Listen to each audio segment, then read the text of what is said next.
Voltamos com Bom Dia Cidade e a minha entrevistada de hoje é Amanda Martins, historiadora, e a gente vai conversar um pouquinho sobre umas sugestões para quem quiser entrar um ano com um visual mais exótico, um visual egípcio, que essa é a paixão da Amanda.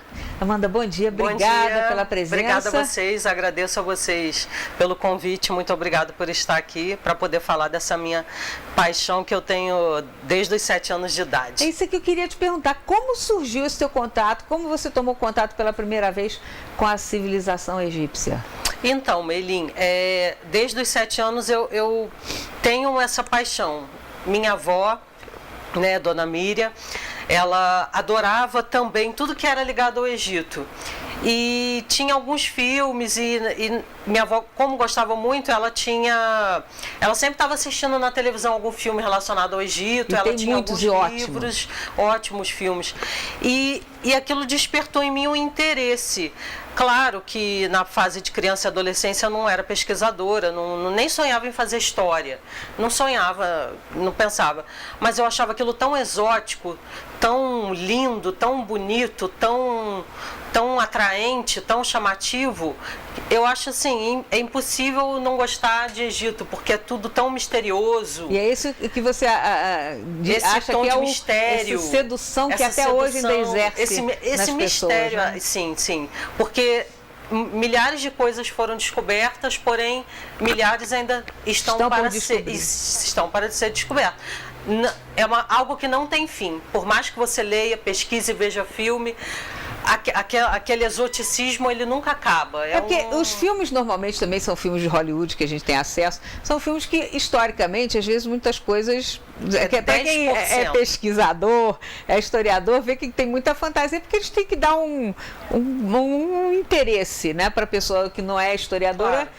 Se interessar pelo filme. Então, alguns erros históricos acontecem. Mas é um trabalho bacana, né? De você ver de roupas, de cenários. Sim. É muito interessante. E assim, é algo tão diferente do que a gente tem hoje em estilo. Tudo bem, a maquiagem, nós ainda utilizamos a maquiagem, mas o Egito em si é algo tão diferente do Ocidente. Pirâmides, sarcófagos. E é interessante porque a civilização egípcia está muito ligada à religião. Sim, ao espírito, à outra vida, né? Sim, eles tinham essa preocupação. O egípcio em vida já se preocupava como ia ser o seu pós-vida. Todo egípcio tinha esse pensamento. Então, ele, em vida, já fazia tudo para garantir o pós-vida dele. Eu tenho que ter o meu pós-vida garantido. E eu tenho que ter um pós-vida tão maravilhoso quanto é a minha vida nessa terra aqui. Então, eu vou fazer de tudo para me garantir lá. E por isso toda essa preocupação não só com as pirâmides eram dos faraós, as pessoas mais ricas, mas até a pessoa mais simples tinha essa preocupação de ter um lugar onde descansar, mas ao mesmo tempo ele sabia que ia participar de um outro universo.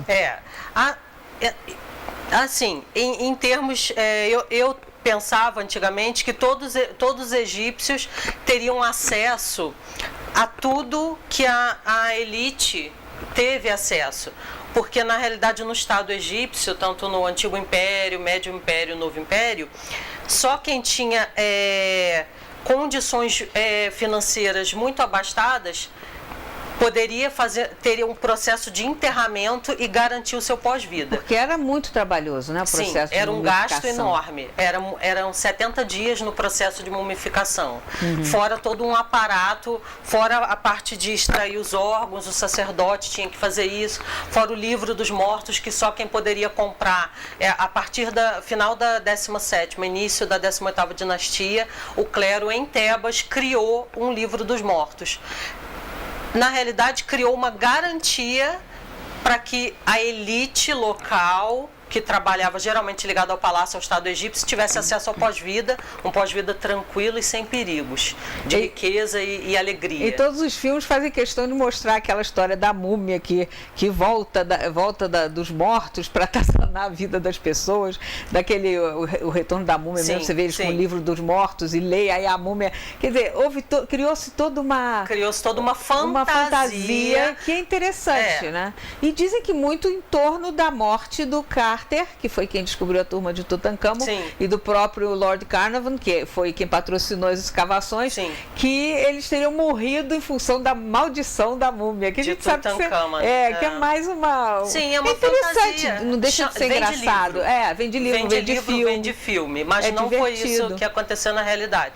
Porque pesquisas feitas na Inglaterra, na Alemanha e na França comprovaram que nada mais do que bactérias que estavam lá aprisionadas durante centenas, milhares de anos. Nós não temos anticorpos de defesa, a pessoa coloca a mão, respira aquele pó, aquele ar, se impregna e a bactéria toma conta. Então não tem nada a ver de maldição, mas é claro, vem de livro. É curioso, é divertido. O Egito, ele vende. Por isso que as pessoas gostam tanto de explorar esse tema, porque vende, porque eles botam um marketing tão forte ao redor de mulheres maravilhosas, produzidas quase sem roupa, porque eles acreditavam que as mulheres andavam naquela época só de topzinho. Não era bem assim, né? Mas então o Egito ele funciona muito bem, funcionou para Hollywood e funciona muito bem para cá. Então você é uma coisa que atrai tanto que vende. Então eles botam 10% de história e 90% de fantasia. Eu mesma sempre fui fascinada por história antiga, isso também em função da paixão do meu avô materno. Todo mundo tem alguém na família que ama. Que passa, eu tenho coleções de livros, esses que saem em bancas, tudo, né? Eu tenho lá guardado, quer dizer, eu li muito e vi muita coisa. E eu adoro, acho que fugir um pouco dessa vida maluca que a gente está hoje. Claro que a vida também antigamente não era fácil, não tinha, acho que o maior medo que eu sempre tive de ter viver uma vida como era nessa época com relação à saúde.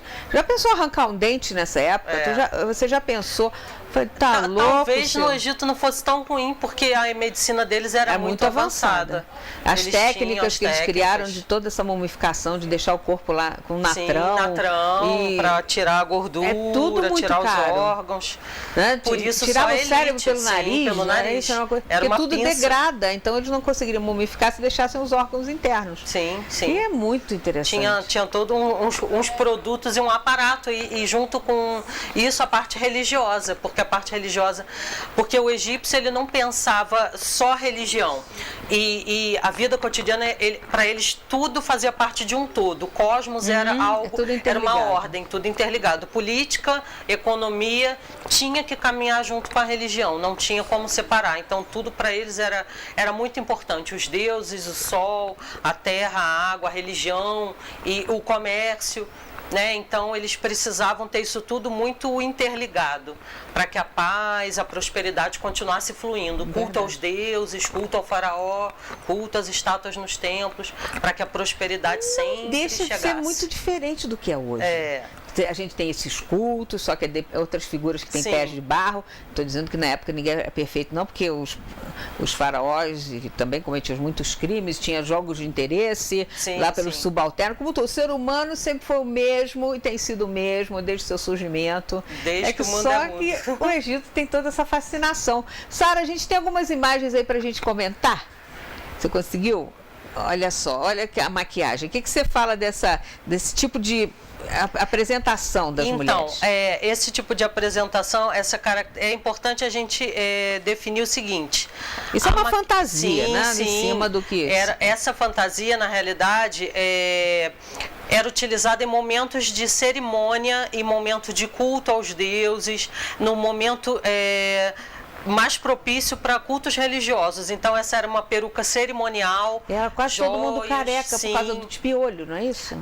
Não só por causa dos piolhos, mas tinha um ritual de purificação. Então as mulheres e homens tinham que ter todos os pelos depilados. Como se faz aqui no candomblé, que faz raspa a cabeça, raspa tudo. Assim. O pelo para o egípcio era impuro. Então no momento de cerimônia, geralmente culto aos deuses e aniversário do cada estátua e cerimônia nos templos. E aquela cobra aqui em cima, né? Uma naja. O Aureus é protetor do Alto e do Baixo Egito, protetor dos faraós e da realeza. Tinha que ser utilizado. Olha que bacana. Então a gente está vendo o tipo de maquiagem que ela está usando nos olhos. É interessante, é o seguinte, a maquiagem ela não só era sinônimo de poder, de status, né, de riqueza, como também servia para a pessoa não pegar infecção nos olhos, porque aquele preto dos olhos era feito com um carvão que chama também natrão. Eles passavam o natrão nos olhos para evitar alergia e epidemia da areia do deserto. Então eles tinham muita infecção ocular. Então o natrão espantava mosquito. E diz que essa maquiagem assim também, esse preto, ele absorve o excesso de luminosidade, sim, também, né? A questão da luz do sol. Que era muito forte numa região como essa lá, sem relevo, com muita areia, muita claridade. Olha, aí temos um modelo clássico cerimonial de Elizabeth Taylor, quando ela fez Cleópatra, isso aí acho linda, que 1961, 62, não me lembro ao certo. Eu vi esse filme algumas vezes, né?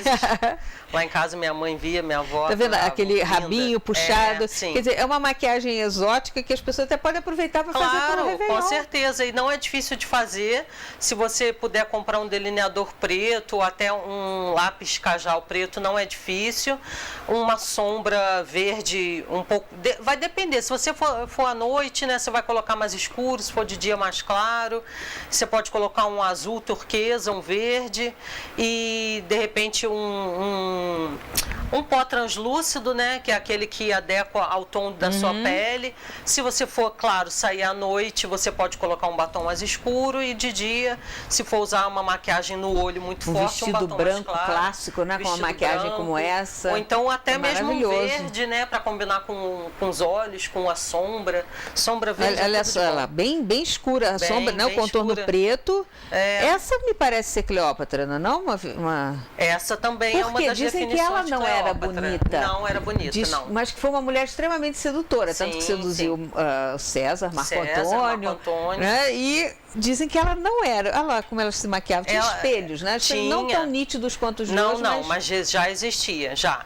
Então, a realeza, né, a elite local, há 3.000 anos atrás, em Cairo, Tebas, Luxor e todas essas cidades que eram grandes centros religiosos, elas tinham essa questão, a elite possuía bens e também a maquiagem era um sinônimo de status. Então, quanto mais rica, mais caros cosméticos que as pessoas compravam. E sinal de que as pessoas tinham tempo para fazer essa coisa. E os homens também usavam. Os homens também usavam aquele mais cajal, preto. Sim, era algo unissex.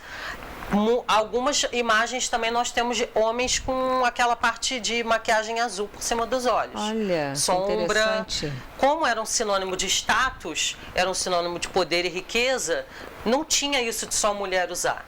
Porque também, mesmo porque o Egito é homens e mulheres na realeza, o casal dominante, tanto que era dinastia, né, não era monarquia, era o duo, era os dois por herança, dominando. Né? Filho, como é uma... A mulher tinha o mesmo poder do que o homem, então os dois tinham aquela definição de maquiagem, não era só uma coisa de mulher, não, o homem também usava, e era normal, brinco o homem usava, pulseira, anel. E teve alguns casos muito interessantes de, por exemplo, foi uma mulher que foi faraó, agora não estou me lembrando o nome dela, muito importante, que depois muitas imagens delas foram apagadas. Hatshepsut. Sim, isso. sim.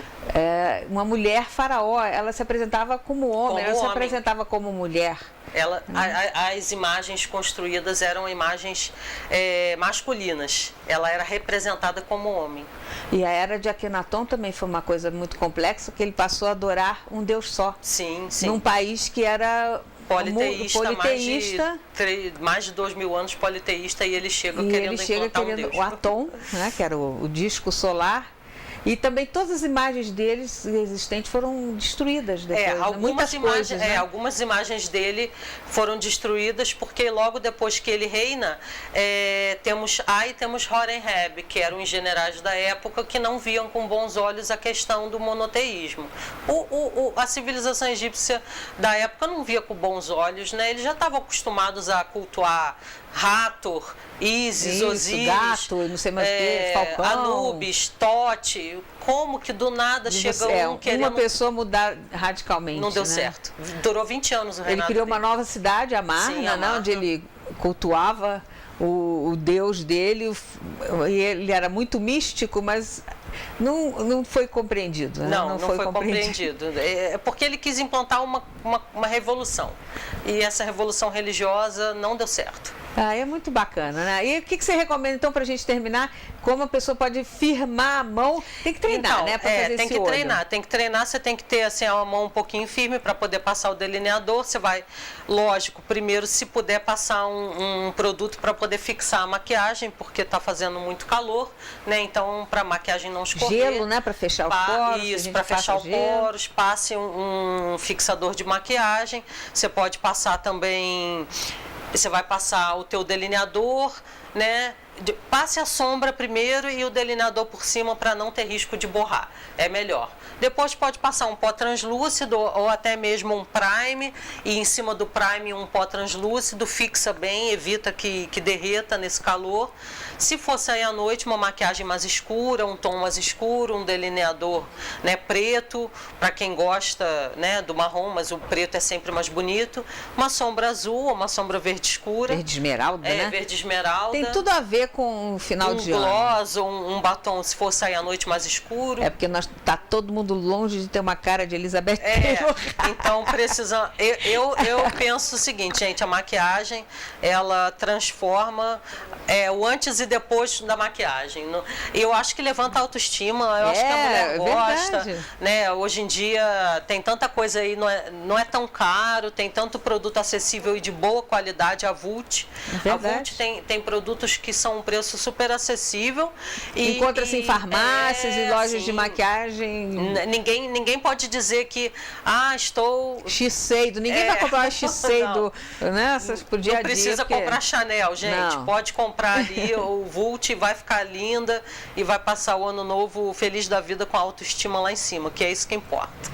Amanda, muito obrigada. Eu que agradeço mais uma vez aqui a vocês. Você, Meli, muito obrigado pelo convite. E se você quiser deixar um contato aí para o pessoal saber mais um pouquinho sobre o Egito, Sim. Fique à vontade. Então, eu vou agradecer. Gente, eu tenho um blog, então eu tô me especializando em egiptologia há pelo menos de 3 para 4 anos, então eu tenho um blog, Klaus, com K, Klaus Patra, Sétima Teia Filópator. Essa vai ser você difícil. vai colocar Amanda Rutfles na internet ou Klaus Patra, Sétima Teia Filópator, blogspot.com.br. Tem mais de 400 publicações, artigos, teses de mestrado, teses de doutorado, dissertações de mestrado, milhares de informações sobre isso. Tem no Facebook nós temos um grupo também, Egito Fascinante Viagem à Barca de Rê. Então tem muitos arquivos, eu coloco PDF, eu coloco vídeo, eu coloco o livro, curso, mês que vem vai ter um monte de curso agora no Rio de Janeiro, quem puder se interessar fazer também, excursão de graça. Quem tiver interesse vai lá no site da Museu Nacional UFRJ, onde está a maior coleção egípcia do Brasil. Tem um WhatsApp que as pessoas possam tirar alguma dúvida? Tem WhatsApp, mas pode ser pelo Facebook, pelo Messenger do Facebook também. Pode falar comigo pelo Face, pode falar comigo pelo Instagram, pode falar comigo pelo blog. Como que escreve teu sobrenome? H-U-T-F-L-E-S-Z. Rutfles. Aí pode procurar que estamos lá nas redes sociais, podendo ajudar aí os pesquisadores em Egito, em história antiga, egiptologia, arqueologia também. É um estudo fascinante, eu amo. A primeira profissão que eu pensei em ter, eu tinha uns 10, 11 anos, era arqueóloga. Não consegui realizar, não, porque não é fácil, viu? Tem que ter uma dedicação. Muita. No Brasil, ainda tão incipiente desse tipo de coisa. Vocês veem a Niede Guidon lá no Piauí, batalhando pelas áreas daquele parque lá, que ela descobriu tantas coisas antigas, pinturas, e é muito difícil mesmo. Amanda, novamente obrigada. Tá? Pessoal, agradeço. O Bom Dia Cidade fica por aqui. A gente se vê amanhã.